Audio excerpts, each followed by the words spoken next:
Hari ini saya mau menyampaikan renungan dari surat Paulus kepada jemaat di Tesalonika, pasal yang keempat, ayat 13 sampai dengan ayat 18. Demikian firman Tuhan. Selanjutnya, kami tidak mau, saudara-saudara, bahwa kamu tidak mengetahui tentang mereka yang meninggal, supaya kamu jangan berduka cita seperti orang-orang lain yang tidak mempunyai pengharapan. Karena jikalau kita percaya bahwa Yesus telah mati dan telah bangkit, maka kita percaya juga bahwa mereka yang telah meninggal dalam Yesus akan dikumpulkan Allah bersama-sama dengan Dia. Ini kami katakan kepadamu dengan firman Tuhan. Kita yang hidup, yang masih tinggal sampai kedatangan Tuhan, sekali-kali tidak akan mendahului mereka yang telah meninggal. Sebab pada waktu tanda diberi, yaitu pada waktu penghulu malaikat berseru, dan sangkakala Allah berbunyi, maka Tuhan sendiri akan turun dari sorga, dan mereka yang mati dalam Kristus akan lebih dahulu bangkit.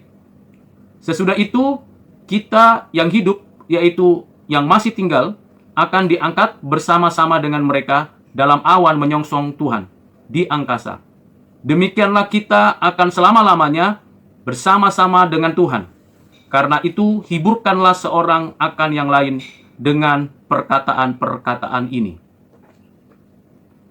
Demikian jauh pembacaan firman Tuhan untuk kita. Di dalam pelayanannya, Rasul Paulus menyampaikan pengajaran dan penjelasan yang penting, perlu dan bergunanya kita hidup di dalam Kristus. Tetapi kenyataannya, di jemaat itu ada orang-orang yang memberikan sebuah keraguan. Setelah meninggal, kemana mereka pergi? Apakah habis, lenyap, dan tidak ada berkelanjutan hidup ini? Mereka diragukan oleh suatu kenyataan. Memang ada tradisi untuk berkomunikasi dengan arwah yang meninggal. Agar ada komunikasi itu, maka diadakan ritual-ritual. Dan pengajaran Tuhan melalui Rasul Paulus memberikan arahan kepada jemaat Tesalonika bahwa setiap orang yang meninggal di dalam Kristus, ada 3 hal yang terjadi.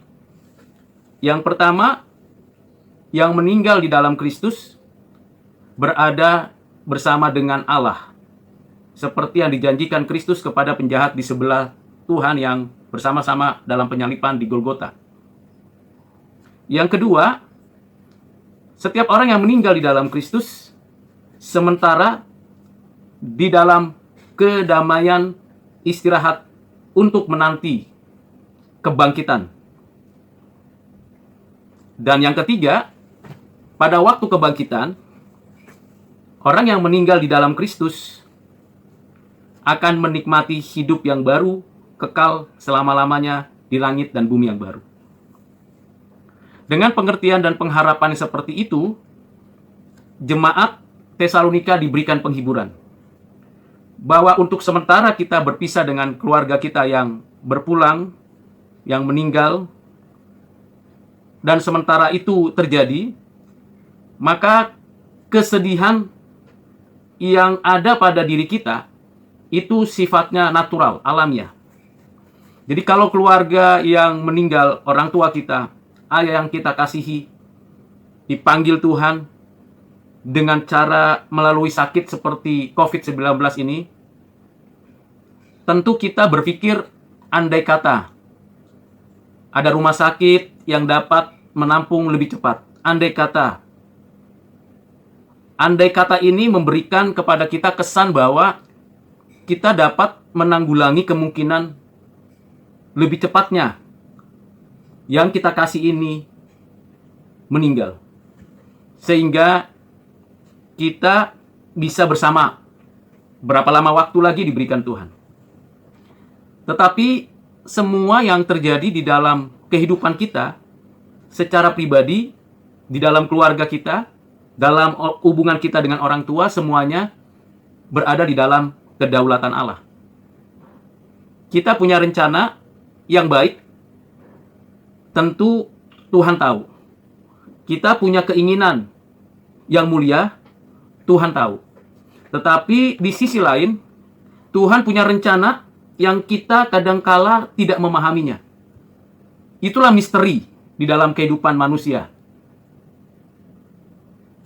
Dengan kondisi alamiah, pada waktunya, memang kita akan berpulang kepada Allah kita. Dan itu telah ditentukan oleh Allah. Kapan, caranya seperti apa, dan dalam kondisi yang bagaimana, tidak seorang pun tahu. Rasul Paulus memberikan kepada jemaat di Tesalonika suatu prinsip yang penting di sana. Di ayat yang ke-13. Jangan berduka cita seperti orang-orang lain yang tidak mempunyai pengharapan. Bolehkah orang Kristen menangis? Boleh. Bersedih? Pasti. Karena itu alamiah. Tuhan memberikan air mata untuk suatu kenyataan adanya kedukaan, adanya kesusahan, adanya kesulitan. Tuhan memberikan hati di mana kita bisa merasakan kesusahan pada diri dan realitasnya. Kita boleh bersedih, menangis, dan betul-betul sedih. Sampai hancur hati, mungkin kadang-kadang kita berlarut terus. Misalnya sampai sekarang saya kalau ingat almarhum Opung Abraham Doli atau Opung Abraham Boru, itu kesedihan itu muncul lagi. Karena itu memori yang tidak bisa dihilangkan. Suatu keindahan ketika orang tua kita bersama dengan kita. Dan itu terjadi. Itu tidak bisa dihilangkan. Tidak bisa dihapus. Namun, Rasul Paulus mengingatkan bahwa kita berduka cita jangan seperti orang-orang dunia yang lain. Artinya dalam bahasa aslinya adalah jangan berduka cita seperti orang kafir, orang penyembah berhala. Karena mereka tidak punya pengharapan. Karena bagi mereka, setelah meninggal habis. Setelah meninggal menuju alam maut, kengerian yang terjadi di sana. Ketakutan yang terjadi di sana. Tetapi di dalam Kristus, ketika ada orang percaya meninggal, di sana kita harus menanamkan suatu pemahaman bahwa ada pengharapan.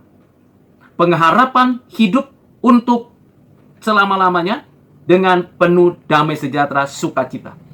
Nah, pengharapan inilah yang menjadikan kita move on, maju untuk menghadapi segala kedukaan. Mari kita berhenti berduka oleh karena menyesali mengapa itu bisa terjadi. Tapi mari kita berduka di dalam pengharapan bahwa suatu hari nanti kita akan berjumpa lagi dengan kekasih hati kita. Karena di dalam Kristus. Tidak lebih cepat kita atau lebih cepat orang tua kita yang terlebih dahulu meninggal mendahului kita. Tidak. Di dalam ayat yang ke-15 dikatakan, kita yang hidup, yang masih tinggal sampai kedatangan Tuhan, sekali-kali tidak akan mendahului mereka yang telah meninggal. Dalam sejarah hidup kita, kita melihat mereka lebih dulu dipanggil Tuhan. Tetapi di mata Tuhan, semuanya sudah present terjadi. Jadi, kalau kita lihat dari pengamatan indrawi kita, pengalaman historis kita tahu orang tua kita terlebih dahulu berpulang kepada Allah. Kita tahu keluarga kita ini terlebih dahulu berpulang. Tetapi di hadapan Tuhan kita sadar betul bahwa kita tidak lebih dahulu mereka berjumpa dengan Tuhan dengan kita berjumpa dengan Tuhan pada akhirnya. Artinya perjumpaan dengan Tuhan, dengan tubuh ini, dan tanpa tubuh ini, di hadapan Tuhan, present, hari ini. Waktunya kita akan berjumpa dia. Sama dengan iman yang saya percayai. Pada waktunya, saya akan berjumpa kembali dengan bapak saya dan mama saya, dan mungkin keluarga saya yang lain, yang meninggal di dalam Kristus. Itu pentingnya menggunakan istilah rest in peace. Istirahat di dalam damai. Itu hanya mungkin ucapan dan ungkapan itu bagi orang percaya di dalam Kristus. Bukan bagi semua orang. Bagian yang penting lagi dikatakan di sini, di ayat yang ke-14. Karena jikalau kita percaya bahwa Yesus telah mati dan telah bangkit, maka kita percaya juga bahwa mereka yang telah meninggal dalam Yesus akan dikumpulkan Allah bersama-sama dengan Dia. Ada hidup setelah hidup di bumi ini. Tidak berhenti sampai di sini. Janji menjadi dasar kita berpengharapan. Jangkar pengharapan kita ada pada janji Tuhan. Dan kita sudah lihat, sudah baca, sudah memperhatikan, Tuhan yang berjanji tidak akan pernah membatalkan janjinya. Tuhan yang berjanji pasti menggenapi janjinya, bukan bergantung pada kita, tapi pada dirinya sendiri. Itu sebabnya ketika kita berduka seperti saat ini, ya terkadang saya mendengar begitu banyak teman, kolega yang akhir-akhir ini mengalami kesusahan, kesulitan, bahkan sampai berpulang. Itu tidak bisa dipungkiri, air mata muncul menetes. Tetapi dengan pengharapan di dalam Kristus, mari kita hapus air mata kita. Mari kita melangkah tetap setia di dalam Kristus, karena pada waktunya kita akan berjumpa dengan Dia. Dan kita akan bersama-sama menyongsong kehadiran Tuhan dengan segala kemuliaan yang diberikan Tuhan kepada kita. Nanti pada hari kebangkitan, bukan tubuh yang mudah kena virus ini lagi yang akan kita kenakan. Tubuh ini akan habis menjadi debu tanah. Tapi tubuh kemuliaan akan tetap untuk selamanya. Kita tahu bahwa tidak mudah menceritakan tentang apa yang dialami oleh jemaat Tesalonika yang diombang-ambingkan. Sudahlah, nggak usah punya pengharapan, nggak ada itu yang namanya hidup setelah mati. Sekarang yang penting adalah nikmati hidup ini. Tidak. Karena setiap orang akan mempertanggungjawabkannya di hadapan Tuhan, apa yang sudah dilakukannya selama di bumi ini. Dan kita bersyukur bahwa orang tua kita telah berada di dalam Kristus. Harta bisa kita cari dan lenyap. Kedudukan bisa kita dapatkan dan hilang. Tapi hidup di dalam Kristus itu bukan upaya saya mencari, menemukan, mendapatkan dengan kekuatan apapun. Itu anugerah. Di dalam anugerah itulah kita dapat hidup menjalani hari-hari ke depan. Dan kita bisa teguh berjalan. Saya selalu mengatakan kepada teman-teman keluarga yang sedang berduka, hari ini air mata kita boleh menetes. Tapi besok, mari kita kasih raut wajah yang penuh dengan sukacita. Karena apa? Karena ada pengharapan di dalam Kristus. Mari kita ganti raut wajah kita yang penuh kedukaan dengan raut wajah yang penuh sukacita. Bagi orang Batak, kesulitannya adalah harus semua anaknya menikah. Burunya, harus semua anaknya Marpinopar, ada keturunannya. Marmini, Marnono. Tapi bagi Tuhan, kalau Tuhan bilang cukup, di situ saja, tidak ada yang bisa menambah 1 detik saja jalan hidup kita di bumi ini. Dan di dunia orang mati, di dalam Tuhan, itu penuh misteri. Hanya yang pernah bangkit dari kematian yang dapat menceritakan apa itu kematian itu sendiri. Dan satu-satunya manusia yang pernah bangkit dan tidak pernah meninggal lagi, Tuhan Yesus Kristus. Maka cerita dari Tuhan Yesus selama 40 hari dia setelah bangkit, apa isi ceritanya?